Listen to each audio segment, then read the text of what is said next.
오늘 야곱의 유언의 세 번째 끝 부분에 대해서 우리가 살펴봅니다. 이제 야곱이 마지막으로 요셉과 베냐민에 대해서 유언을 하고 그 다음에 자기 장래에 대해서 어떻게 행하라는 그 말씀을 이제 행합니다. 그 요셉 지파는 하나님의 넘치는 복을 받은 지파로 나타납니다. 그래서 22절에 보면 요셉은 무성한 가지 곧 샘 곁의 무성한 가지라 그 가지가 담을 넘었도다. 그 무성한 가지는 무화과라든지 포도나무라든지 감람나무라든지 그런 이스라엘의 중요한 3대 나무입니다. 그런 것을 생각하면 됩니다. 그래서 특히 민수기에 보면 이스라엘의 정탐꾼들이 가나안을 탐지했다가 그 포도송이를 들쳐 메우고 포도가 얼마나 탐스럽게 많이 열렸는지 그것을 두 사람이 메우고 왔다는 것을 우리는 알고 있습니다. 그런 것처럼 무성한 가지죠. 삶에 필요한 것들만 겨우 그냥 얻고 죽지 못해 살아가는 것이 아니라 풍요함이 넘치고 그 풍요함이 담을 넘었다는 것은 이웃에게까지 나눠준다는 거예요. 그래서 자기 안에 있는 것도 풍족하게 할 뿐 아니라 그 담 밖에 있는 그런 다른 지파들도 그것을 나눌 수 있고 함께 먹을 수 있는 그런 은혜의 역사가 충만하다는 것입니다. 그래서 요셉 지파는 자기들만 풍성할 뿐만 아니라 모든 사람들을 풍성하게 해주는 그런 축복의 지파다. 그러면 팔레스타인은 그 우리나라보다 덥습니다. 거긴 겨울에도 그렇게 춥지가 않아요. 그래서 겨울에도 여리고는 상당히 이제 낮은 지역이기 때문에 겨울에도 딸기를 오늘날 비닐하우스 그런 것이 아니라 자연적으로도 재배할 수 있는 그런 온화함이 있어요. 그러니까 그 지역은 햇빛이 좋은 거예요. 일조량이 많습니다. 그리고 과일이 당도가 높죠. 그런데 아무리 햇빛이 내리쬐도 물이 없으면 안 돼. 그죠? 그러니까 물과 햇빛이 같이 있어야 되는 거예요. 그런데 이 요셉은 무성한 가지가 왜 됐느냐? 샘 곁에 무성한 가지다. 그래서 어떤 가뭄이나 기근이 한 발이 다가온다 할지라도 걱정할 것이 없어요. 마르지 않는 샘 곁에 심어진 나무기 때문에 항상 풍요하고 무성한 열매를 맺는다는 것입니다. 이 세상은 여러 가지 변화가 많죠. 우리나라도 지금 경제적인 그런 위협이 다가오고 미국 FTA를 파기시키면 경제적인 여러 가지 손실이 우리나라에게 예상되는 것입니다. 그러나 근원적으로 이 나라에 풍요함이 있다면 걱정할 것이 없죠. 그러니까 다이아몬드 광산이 있다든지 아니면 조금 우리가 둥둥 떠 있는 것 같아서 약간 기분이 이상하겠습니다만 이 한반도 밑에 석유가 무진장 매장돼가지고 한반도가 기름 위에 둥둥 떠 있어요. 그거 뽑았으면 그냥 평생 살아갈 수 있어요. 그러면 이 경제적인 거에 크게 위협받지 않습니다. 세계의 그런 상황에 위협받지 않습니다. 사우디아라비아라든지 그런 지역에서 쿠웨이트라든지 기름이 매장량이 엄청나니까 그 사막에서 키우는 것도 없고 그래도 풍족한 거예요. 쿠웨이트라든지 두바이라든지 그런 지역에 그런 석유 자금으로 말미암아 세계적인 빌딩을 세우고 어마어마하게 그와 같이 건축이 되고 풍요롭게 살아가는 거예요. 그럼 우리가 어떤 그런 자원을 가지고 세상의 경제 상황에 영향받지 않고 항상 풍족하게 살아갈 수 있느냐? 영원한 샘은 하나님입니다. 하나님께 뿌리를 내리고 살아가야 돼요. 그래서 우리가 하나님 앞에 뿌리를 내려야 된다. 시편 92편 12절 이하에 보면 의인은 종려나무같이 번성하며 레바논의 백향목같이 성장하려다. 이는 야훼의 집에 심겼으며 우리 하나님의 뜰 안에서 번성하리로다. 그는 늙어도 여전히 결실하며 진액이 풍족하고 빛이 청청하니 야훼의 정직하심과 나의 바위 되심과 그에게는 불의가 없음이 선포되리로다. 하나님의 집에 부족함이 없는 것이죠. 야훼는 나의 목자시니 내게 부족함이 없으리로다. 그러니까 항상 우리가 하나님의 집에 심긴 삶을 살면 복을 받는 것입니다. 오늘 오교구 찬양한 것처럼 주님밖에 없다고 뿌리를 내리고 살면 풍족한 것이고, 주님 없어도 살 수 있다고 나가면 기근이 드는 것, 한 발과 가뭄으로 괴로워하는 것입니다. 그럼 우리가 하나님의 집에 뿌리를 내린 것이 맨날 교회에 사는 겁니까? 물론 매일 교회에 사는 것은 그 안나 같은 사람이 일찍 과부가 됐어요. 7년 동안 남편하고 살다가 과부가 됐는데, 그냥 이제 주야로 교회에서 그 성전에서 떠나지 않고 살다가 다른 사람들보다 먼저 메시아 그리스도 어린 아기 예수를 만나. 맨날 교회에서 그렇게 사는 것도 힘든 것이죠. 그러나 그거보다 더 중요한 의미는 말씀의 뿌리를 내리는 거예요. 하나님의 말씀을 주야로 읽고 묵상함으로 말씀의 뿌리를 내리고 하나님의 말씀대로 항상 살아가는 성도 여러분 되시기를 주님 이름으로 축복합니다.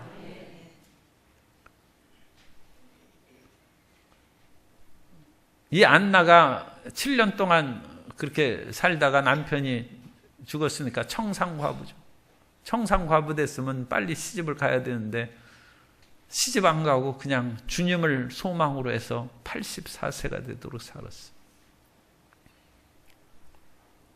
그러니까 이건 그냥 제가 그냥 하는 얘기니까 그냥 들어주시기 바랍니다. 그래서 결혼 안 한 사람은 결혼 한 번 정도는 해보는 건 괜찮아요. 결혼하시고, 결혼 한 번 해서 남편이 죽었든지 어쨌든 혼자 산 사람은 이제 그냥 주님과 더불어 살면 되는 거예요. 그러니까 그냥 들어두시라는 거예요. 그래야지 더 이상 세상에 대한 그런 것으로 마음 뺏기고 힘들게 살지 말고, 수녀도 돼서 처음부터 결혼도 안 하고 사는 사람들도 있는데, 하나님께서 이것도 참 이런 표현하면 안 되는데 내 팔자련이 그러고 주님과 더불어 기회를 주셨잖아. 그래서 주님 한 분밖에 없다고 하는데 그거 찬양만 되고 그 거짓말이 돼서는 안 되죠. 그 진실로 그렇게 사는 것이 주님의 집에 뿌리를 내리는 거예요. 하나님 집에. 그래서 하나님의 집에 심기는 거예요. 그럼 어떤 것에도 영향받지 아니하고 하나님의 평안함과 하나님의 위로와 사랑 가운데 살아가게 된 줄 믿습니다. 요셉이 그런 사람이라. 요셉이 왜 그런 사람입니까?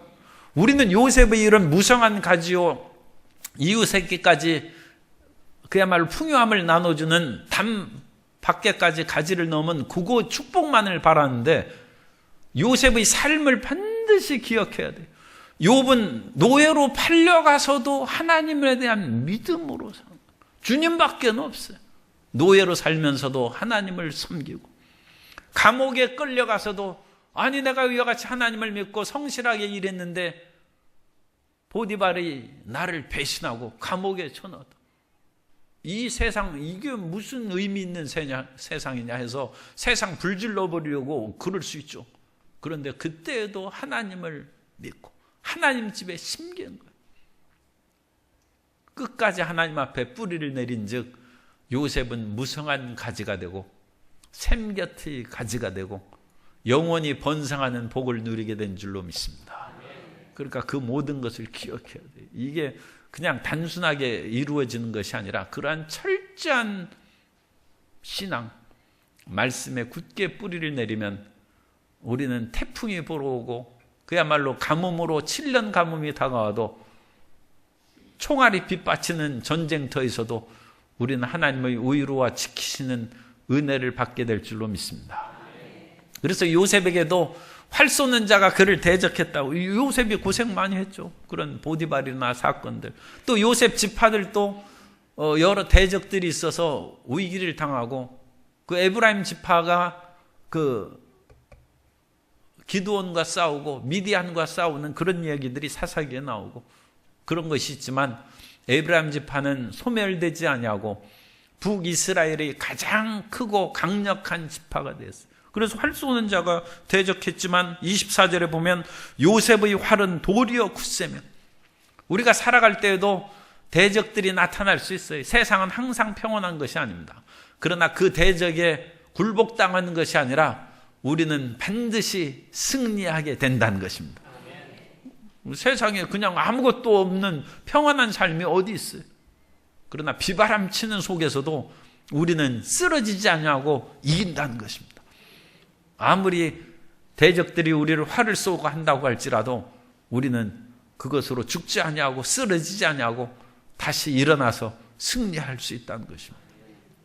그리고 그와 같은 힘은 하나님의 집에 심겼기 때문인데, 그 표현을 이제 24절 끝에 보면 이는 야곱의 전능자 이스라엘의 반석인 목자의 손을 힘입니다.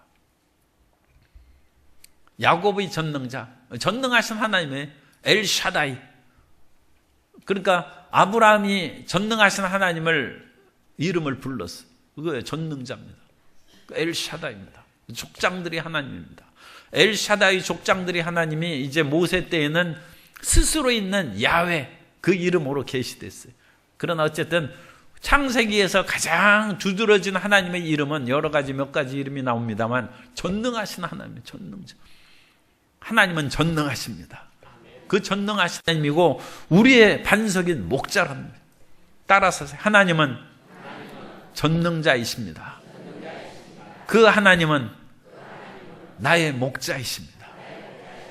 그러니까 야훼가 나의 목자시니 내게 부족하면, 그 하나님이 나를 지켜 보호하시고 늑대나 사자나 곰에게서 우리를 지켜 보호하여 주시는 것입니다. 하나님이 전능하신데 그 어떤 위험과 어려움이 다가와도 지키지 못할 것이 어디 있습니까?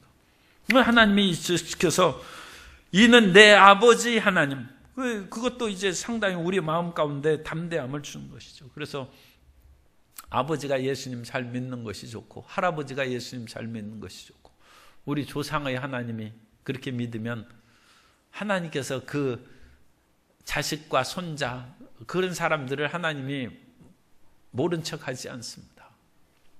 우리도 뭐 그렇다고 해서 꼭 혈연으로 억지로 취직시키고 그렇게 하면 그게 또 비리가 있고 그렇다고 그러지만, 그러나 자기가 신세진 사람의 아들을 취직시켜주는 것은 자기 개인 기업에 있어서는 얼마든지 당연한 것이죠.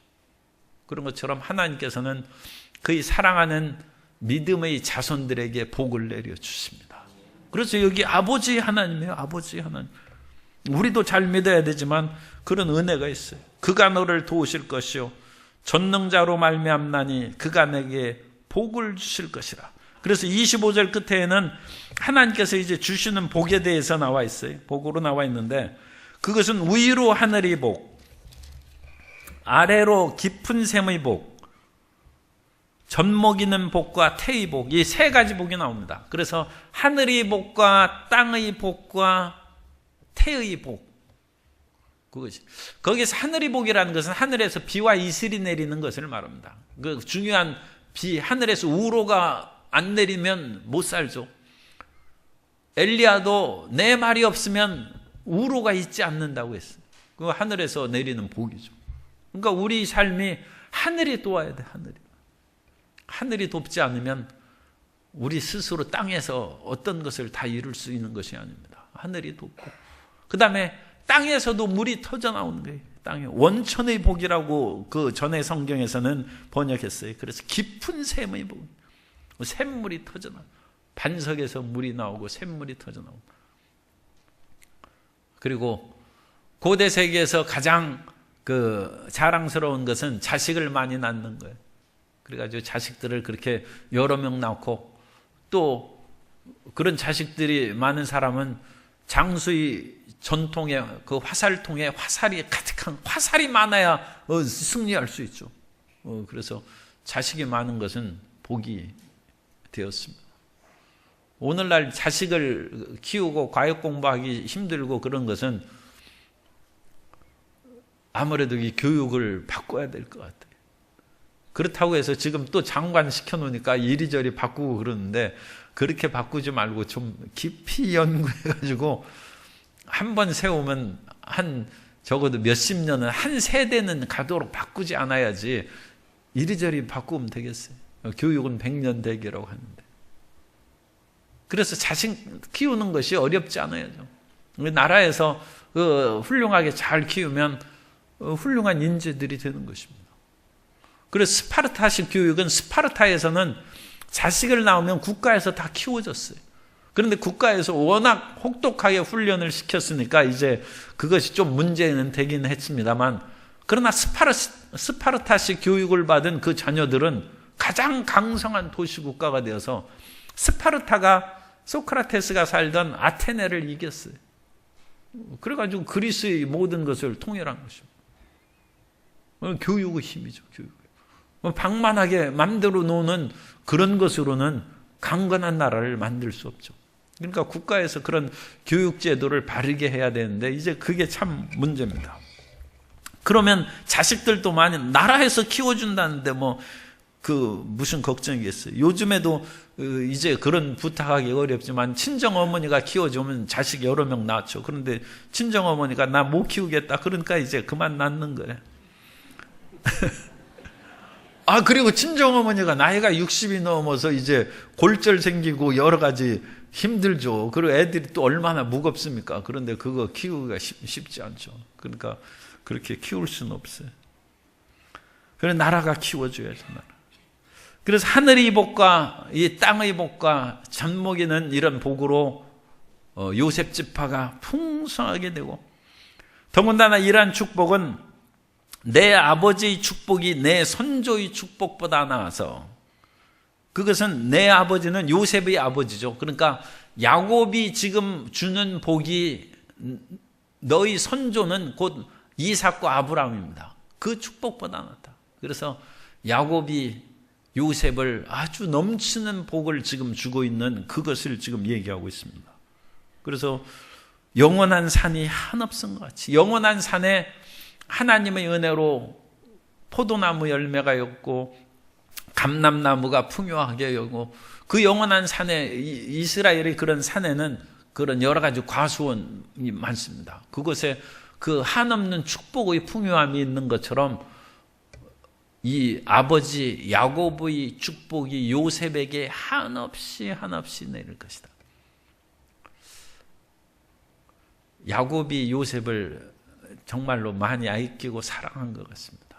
그래서 그 야곱이 마음껏 요셉을 축복하는 거예요. 자기 자식이라도 마음에 안 들 수가 있어요. 그러니까 10손가락 깨물어 안 아픈 손가락이, 그건 맞는 얘기예요. 깨물으면 아픈 거예요. 그건 다만. 그런데 사랑은 안 가. 왜냐하면 내 그 뜻을 어기고 그 부모의 뜻을 어기고 그러는데 그 사랑이 가겠습니까?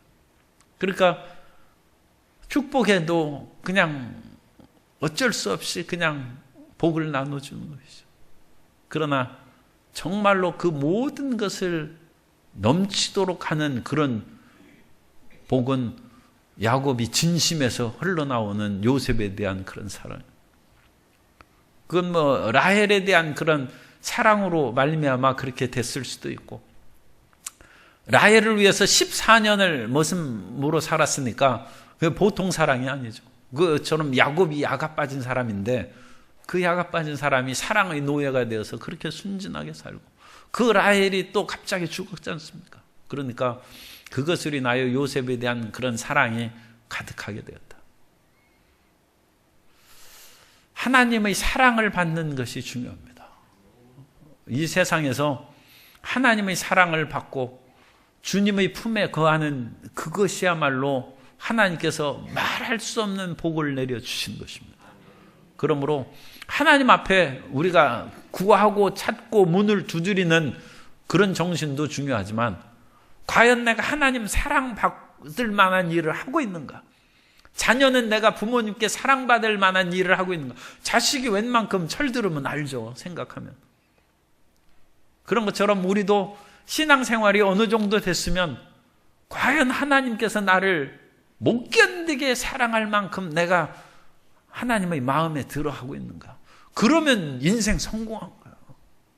가장 위대한 사람이 된 것이고, 자기 스스로도 하나님께서 그냥 할 수 없이 복을 주시지 나를 그렇게 사랑하겠는가, 그런 자신감이 없으면 이 문제가 되는 것이죠.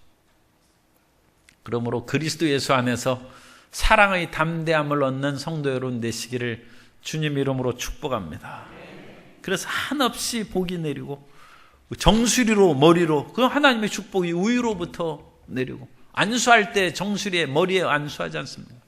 그러므로 하나님께서 그 머리에 한없는 이런 하늘의 복, 땅의 복, 자식의 태의 복을 마음껏 부어주신다는 것입니다.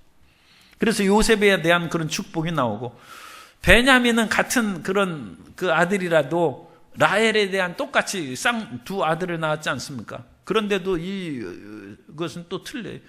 27절에 베냐민은 물어뜯는 일이라 아침에는 빼앗은 것을 먹고 저녁에는 움킨 것을 나누리로다. 그런데 신명기에 보면 모세가 이제 그 12지파에 대한 그런 축복이 다시 나오는데, 거기에서 보면 이 베냐민도 사랑받은 아들이라는 것을 언급하고 있습니다. 신명기 33장 12절에 보면 베냐민에 대하여는 일렀으되 야훼의 사랑을 입은 자는 그 곁에 안전히 살리로다. 야훼께서 그를 날이 마치도록 보호하시고 그를 자기 어깨 사이에 있게 하시리로다. 그 번역을 표준 세번역에 보면 베냐민 지파를 두고서 그는 이렇게 말하였다. 주님께서 사랑하시는 베냐민은 주님의 곁에서 안전하게 산다. 주님께서 베냐민을 온종일 지켜주신다. 베냐민은 주님의 등에 엎혀서 산다. 그래서 베냐민이 이와 같이 요셉처럼 우리 창세기 49장에서는 그렇게 풍요로운 축복으로 나타나지는 않습니다만 요셉처럼 사랑받는 아들이었다. 그리고 베냐민이나 요셉처럼 우리가 사랑받는 아들이 되는 그 길이 있어요. 사랑받는 딸이 되는 길은 다른 거 없어요. 예수님 안에 들어가는 거예요. 예수님 안에. 그리스도 안에서. 그리스도. In Christ. En Cristo. 이 En Cristo라는 헬라어 원어입니다. 이거 굉장히 중요한 단어예요. En Cristo. 그리스도 안에서. 우리는 그리스도 안에서 사랑받는 존재고 그리스도 안에서 복을 받습니다. 따라서 하세요. 나는 예수님 안에서 사랑받는 존재입니다. 나는 예수님 안에서 복받은 사람입니다. 예수님 안에. 라헬 안에 있던 요셉과 베냐민이 사랑받는 자식으로 창세기와 신명기에 선명하게 드러나는 그런 것처럼 예수님 안에서 우리는 사랑받는 사람. 그러면 주님께서 요셉에게 주신 복을 주시고, 베냐민이 호전성이 여기서 나타나는데 베냐민은 물어뜯는 일이처럼 아주 용맹스러워요. 그런데 강아지를 키워보면 주인이 사랑하는 강아지는 아무도 무서워하지 않냐고 왕강짓고 막 다 그렇게 또 사납게 키우면 물론 안 되죠. 그런데 뭐 큰 개나 작은 개나 뭐 사람이나 가릴 것 없이 자기가 최고예요. 왜냐하면 주인이 사랑하면 그렇습니다. 그런데 주인이 사랑하지 않는 개는 이 기가 죽어가지고 사람이 뭐라고 하면 비실비실하고 피하고 그래요. 그건 주인 사랑 못 받아서 그래요. 그리고 주인이 사랑받는 개는 뭐라고 하면 짚고 달려드는 거예요. 물어뜯는 일이에요. 베냐민이 왜 이와 같이 용맹스러운가? 사랑받기 때문에 그렇습니다. 제가 축구를 안 봐서 그 경기 내용은 잘 모르겠습니다만 우리나라가 계속 이기지 못하고 무승부하고 그러잖아요. 그런데 옛날에는 우리가 아주 4강까지 올라가고 기고만장해서 그때는 국민이 사랑해서 그래요. 이 나라 축구 대표팀을 사랑하니까 그냥 기가 펄펄 살아가지고 그냥 이태리도 이기고 다 잡아먹는 거예요. 그런데 이번에는 이길 수 있는 이란은 조금 세니까 그렇다 할지라도 옛날 기가 살았으면 이란 못 이기겠습니까? 이기죠. 이란은 세계 월드컵 나가서 별로 잘하지도 못하는데 어쨌든 아시아에서는 거의 최강이라고 할 수 있어요. 그래도 세계적으로는 우리가 4강까지 올라갔는데 왜 못 이겼어요? 그런데 축구팀이 기가 죽은 것 같아요. 그러니까 우즈베키스탄도 못 이겨요. 그래서 내가 저런 축구팀을 안 본 것이 내가 잘했다 생각하면서 그래도 내가 조금 마음에 미안한 감을 가졌습니다. 그것은 내가 사랑이 적었구나. 사랑해주면 힘이 생깁니다. 그러니까 무조건 사랑해주는 사람이 있다면 말할 수 없이 든든한, 그럼 용맹스러운 거예요. 그 물어뜯는 이의가, 이 일이라는 표현이 좀 거칠은 단어라서 그렇지, 그것은 사랑의 담대함입니다. 사랑 안에 두려움이 없고, 사랑은 온전한 사랑이 두려움을 내쫓는다. 두려울 것이요. 혹시 두려움이 있으면 주님의 사랑 안에 거하시기 바랍니다. 나를 위해, 그리고 십자가가 증거예요. 십자가. 나를 위하여 죽으신 예수님의 십자가를 붙잡고 밀고 나가는, 나를 위하여 죽기까지 예수님이 살아가셨다. 난 결코 버림받지 않는다. 하나님께서는 그 사랑 안에서 있는 담대한 선언이, 하나님은 내 편이시다. 하나님은 누구 편 들지 않습니다. 하나님은 공평무사하시고 하나님은 공의로우신 하나님인데 불편부당하게 편들겠어요. 그러나 하나님은 사랑하는 자 편입니다. 그래서 하나님을 사랑하면 하나님께서 편들어 주시고 지켜주시고, 하나님을 사랑하는 사람에게는 용기와 불굴의 힘을 주시고 담대하게 살아나갈 수 있도록 은혜 내려주신 것입니다. 그러니까 남편 사랑받는 부인은 백화점에서 마음껏 카드를 긁고 그럽니다. 그 남편이 깜짝 놀라지만 어쩔 수 없어요. 왜냐하면 사랑받기 때문에 자기가 다 그렇게 해결하는. 그런데 사랑받지 못한 사람은 1,000만 원짜리 카드 주고 쓰라고 해도 남편 눈치 봐서 10만 원밖에 못 써요. 혹시 나를 미워할까 싶어가지고. 그런데 사랑받는 사람은 돈도 없는데 지가 마음대로 써요. 물론 그렇게 해서는 안 되지만 우리가 그런 사랑의 담대함으로 살아가야 되고, 예수님 안에서 나는 사랑받고 있다. 그 담대함으로 세상을 이기며 살아가는 성도 여러분 되시기를 바랍니다. 위축되지 말고, 물어뜯는 일이 하지 말고 그냥 사자라고 할까요? 그냥 용맹 따라 사세요. 나는 용맹스러운 사자입니다. 그래, 사자처럼 그렇게 사시기 바랍니다. 그래서 이 28절에 이제 12지파에 대한 유언을 다 마쳤어요. 다 마치고, 그 말씀은 야곱이 자기 자식들에 대해서 아는 것을 얘기했을 뿐만 아니라 이것은 하나님의 뜻에 따라 각 사람의 분량대로 축복하였더라. 12지파의 모든 사람들에게 하나님께서 정하신 섭리가 있습니다. 그것을 쫓아서 이와 같이 야곱이 예언한 것입니다. 그래서 28절로 예언이 끝나고, 그 다음에는 이제 자기 죽음에 대해서 유언하는 것입니다. 그래서 29절부터 33절까지는 이제 자기 죽음에 대한 그런 유언인데, 그들에게 이제 나를 묻되 그냥 아무 데다 묻지 말고 조상들이 이제 묻힌 그곳에 묻어라. 그래서 햇사람 에브론의 밭에 있는 굴, 그 굴이 막벨라 굴입니다.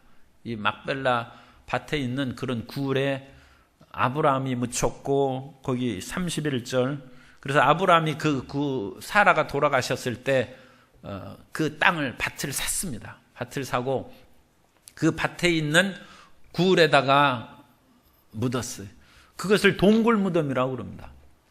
그래서 이 동굴 무덤은 가족 무덤이에요. 우리나라는 합장은, 부부끼리는 합장을 해도 부모와 자식은 합장 안 하죠. 우리나라는 그래가지고 무덤이 이게 아주 어려운 거예요. 할아버지를 너무 낮은 곳에 묻으면 이 위에 있는 땅을 못 써요. 그 자식은 그 밑에다가 묻어야 되니까, 아니 그 밑에는 이제 밭으로 내려가는데 그러면 되겠습니까? 그러니까 원래 고조 할아버지는 조금 높은 곳에 이렇게 해야 그 밑에 증조 할아버지 이렇게 해서 차례로 이렇게 하는데, 우리나라는 그런 위계 질서가 명확한 거예요. 그런데 이 동굴 무덤은 그런 위계 질서가 없어요. 모든 그 돌아가시면 그 동굴 무덤에 다 밀어넣어요. 오늘날 발굴된 동굴 무덤에 보면 뼈들이 수북하게 뒤섞여 있어요. 왜 그러느냐? 한 사람이 돌아가시면 거기 동굴 무덤에 모셨다가 그 다음에 이제 한 1, 20년 지나면 그 뼈들이 됐을 거 아닙니까? 그러다가 다른 그런 그 가족들이 죽으면 그 뼈를 밀치고 거기다가 놓는 거예요. 그리고 또 시간이면 또 밀치고. 그래가지고 여기는 뼈들이 수북하게, 온 조상들이 뼈가 다 섞이는 거예요. 그런 거에 대한 두려움도 없고 뭐 어떤 거스림도 없어요. 그래서 그것은 이제 함께 사는, 함께 그 안에서. 부모의 뼈와 살을 받아가지고 태어났는데 부모의 뼈와 살하고 자식하고 섞인다 해서 이상할 거 없죠. 그 속에서 뼈 만들어졌는데. 그러니까 그렇게 생각하면 별 문제가 없어요. 그래서 아브람과 사라가 묻혔고 이삭과 그의 아내, 그러니까 며느리도 묻히고 막 그러는 거예요. 그래서 나도 레아를 그곳에 장사했노라. 그래서 이 동굴 무덤에 묻힌 것은 이 이스라엘 사람들이 공동체 사상을 얘기합니다. 죽어서도 우리는 함께 산다. 죽어서도 함께 산다. 살아서도 함께 살아가고 죽어서도 함께 모이는 그런 삶에 대해서 얘기하고, 죽은 후에도 사람들은 자기의 그런 민족과 족속끼리 함께 모여 삽니다. 에스겔서 32장에 보면 그 얘기가 나와요. 그래서 에스겔서 32장 그 유인물에 보면 민족별로 모여 있어가지고 아수르와 그 무리, 엘람과 그 무리, 메색, 두발과 그 무리, 에돔과 그 무리 등이, 그래서 이 족속별로 모여 사는 거예요. 그래서 그 가운데 한 구절을 읽으면 에스겔 32장 22절에 거기에 아수르와 그 온 무리가 있으며 다 죽임을 당하여 칼에 엎드러진 자라. 그 무덤이 그 사방에 있도다. 그래서 아수르와 그 온 무리가 스올의 세계, 무덤의 세계에 한꺼번에 있다. 그런 것처럼 어떤 사람은 이제 천국에 가보니까 사람들이 그룹별로 모여 산다고 얘기합니다. 그것도 이제 그러려니 그냥 들어주는 얘기, 그건 신비주의자들이 하는 얘기니까. 그래서 신앙의 그런 형태와 수준이 같은 사람끼리 모여 살아요. 그래서 이 땅에서 하나님을 사랑하는 정도와 그 열정이 뜨거운 사람은 뜨거운 사람끼리 주님 가까이에 살고, 예수님 그냥 가뭄에 콩나듯이 한 번씩 악수하고 산 사람은 저 변방에서 그런 사람끼리 모여 사는. 여러분 어디 살고 싶으세요? 그런 가끔씩 예수님하고 악수하는 사람들하고 어울려 살겠어요? 아니면 뜨겁게 사는 사람하고 살겠습니까? 그래서 그 사람끼리 그룹을 지어서 모여, 그 사랑의 강도에 따라서, 믿음의 그런 그 순수함에 따라서 나눠진다.